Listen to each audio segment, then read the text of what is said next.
పుట్టబోయే బిడ్డ బావుండాలంటే బలమైన ఆహారం తినాలి. ఏ టెన్షన్స్ లేకుండా ప్రశాంతంగా ఉండాలి.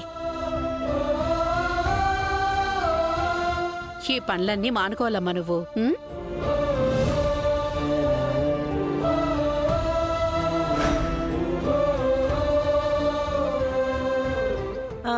ఏంటత్తయ్య, పాయసం చేశారా? అవును, తులసి కోసం చేశాను. మీరు తినిపించకపోయినా కనీసం తినే అవకాశం కూడా లేదా నాకు? లేదు, వెళ్ళి కిచెన్లో పంచూడు. ఈ పెద్ద కోడలు ఏం తప్పు చేసిందత్తయ్య? పెళ్ళై ఇన్నేళ్లైనా ఇంకా నువ్వు నెల తప్పకపోవడమే నువ్వు చేసిన తప్పు. చూడు, తులసి అలా పెళ్లి చేసుకొని వచ్చింది, ఇలా నన్ను నానమ్మని చేస్తోంది. నువ్వు ఉన్నావెందుకు?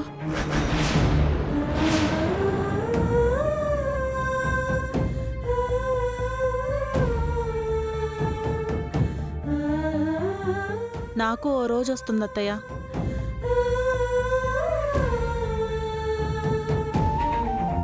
ఆశతోనేగా ఇన్నాళ్ళు ఎదురు చూశాను. సారీ అత్తయ్య, కీర్తి కడుపులో బిడ్డ కోసం ఈ లేని కడుపు మోస్తున్నా.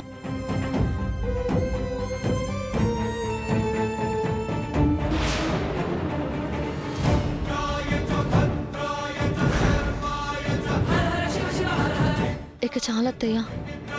కొంచెమే ఉంది కదమ్మా, తినేసి.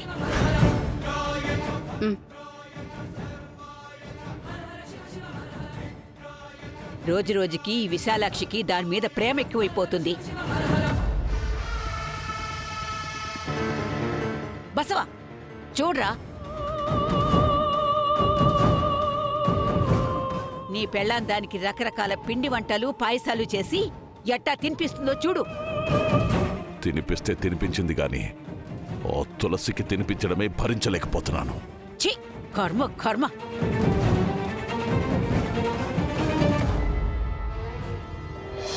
ఉండు, దిష్టి తీస్తాను. ఇరుగు దిష్టి, పొరుగు దిష్టి, ఇంట్లో వాళ్ళ దిష్టి, అందరి దిష్టి పోవాలి. ఇక నువ్వు వెళ్ళి రెస్ట్ తీసుకోమ్మా. ఈ పనులన్నీ మేం చూసుకుంటాంలే. అలాగే అత్తయ్య.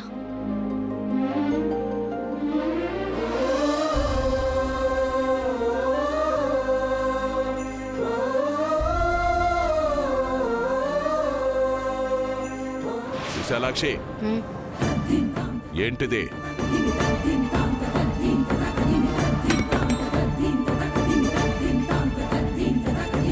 అదేదో పసిబిడ్డ అయినట్టు దానికి సేవలు చేస్తున్నావు.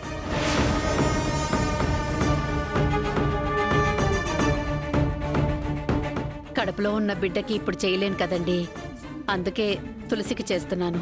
ఇదిగో ఇవే వద్దని చెప్తున్నాను. అలా అంటారేంటండి? తులసి మన వంశాంకురాన్ని తన కడుపులో మోస్తోంది కదా. వంశాంకురం లేదు, వల్లకాడు లేదు. ఇవాళ రేపో ఇంట్లోంచి వెళ్ళిపోయే దాని మీద లేనిపోని ఆశలు పెట్టుకుంటే తర్వాత నువ్వే భంగపడతావు. తులసి ఇవాళ రేపో బయటికి వెళ్ళిపోవడం ఏంటండి? ఏం మాట్లాడుతున్నారు మీరు? ఇవాళ రావాల్సిన వాళ్ళ ఇంటికి తిరిగి రానప్పుడు వెళ్లాల్సిన వాళ్ళు వెళ్ళిపోవాల్సిందే కదా. కొంచెం అర్థమయ్యేలా చెప్తారా మీరు? తొందరలోనే అన్నీ అర్థమవుతాయిలే.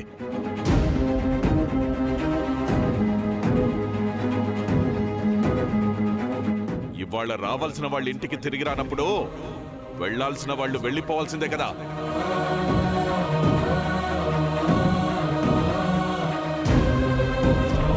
ఇవాళ రావాల్సిన వాళ్ళ ఇంటికి తిరిగి రానప్పుడు వెళ్లాల్సిన వాళ్ళు వెళ్ళిపోవాల్సిందే కదా. మావయ్య గారు అన్నదాని ప్రకారం ఆలోచిస్తే తిరిగి ఇంటికి రావాల్సిన వాళ్ళు సిద్ధు గారు, ఖుషి ఇద్దరే. అయినా వాళ్ళ ఇంటికెందుకు రారు?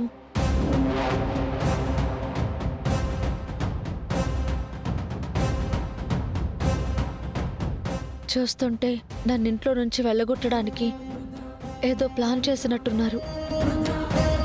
అదేంటో కనుక్కోవాలి.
పక్కన లేకపోయింటే నేను చనిపోయిండేవాణ్ణి. ఇప్పటికైనా అర్థమైందా జాను? నా ప్రాణం ఎక్కడో లేదు, నీలోనే ఉంది.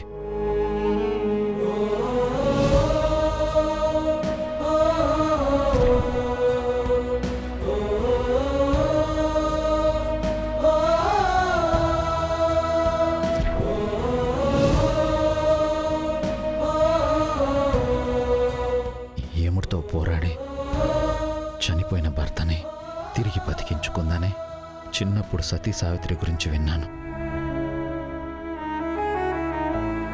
ఇప్పుడు చూస్తున్నాను.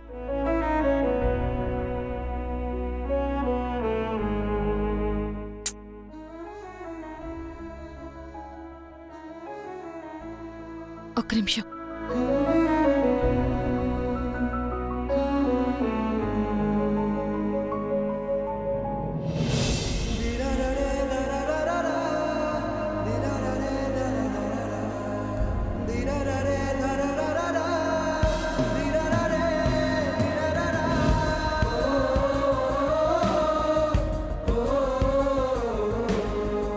జాను, నాకు ఈ మందులు మాత్రలు ఏం అక్కర్లేదు. నువ్వు నా పక్కనుంటే చాలు.